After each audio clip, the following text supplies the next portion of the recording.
மனதில் நீ சுத்தமாக இரு. உன்னை சுற்றி எத்தனை போலி உறவுகள் இருந்தாலும் நீ வணங்கும் தெய்வம் அவர்களை உன்னை விட்டு விலக்கிவிடும். நட்போ காதலோ கணவன் மனைவியோ எந்த உறவாயினும் நாம் விரும்புவதால் நம்முடனே இருக்கவும் பேசவும் அன்பு செலுத்தவும் கட்டாயப்படுத்தும் இயலாது. உன்னை நோக்கி வருவதை நேசி, உன்னை விட்டு விலகுவதை ஒருபோதும் யோசிக்காதே.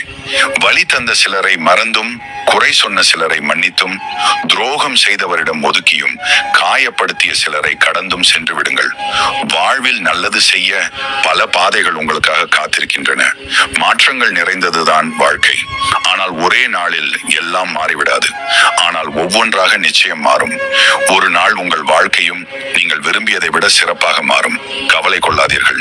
நம் வாழ்க்கையில் நாம் ஆசைப்படுவதை விட பல மடங்கு ஒரு நாள் நமக்கு சந்தோஷங்கள் கிடைக்கலாம். அதே போல் ஒரு சில நேரங்களில் எதிர்பார்க்காத அளவிற்கு துன்பங்களும் கிடைக்கும். ஆனால் ஒன்று மட்டும் உண்மை, மனிதனின் வாழ்க்கையில் இன்பம் துன்பம் இவை எதுவும் நிரந்தரமில்லை. கடவுளே துணை என்று உங்கள் பாதையில் செல்லுங்கள். நல்லதே நடக்கும். இன்று உனக்கு மிக அதிர்ஷ்டமான நாள்.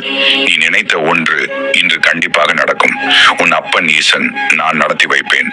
அன்போடு ஒரு முறை ஓம் நமசிவாய என்று கூறு. நீ வேண்டுவது அணைந்து நடக்கும். உன் உடல் மன ரீதியான பிரச்சனைகள் அனைத்தையும் உன்னை விட்டு நீக்கி உன் வாழ்க்கையில் நான் குடிபுகப் போகிறேன்.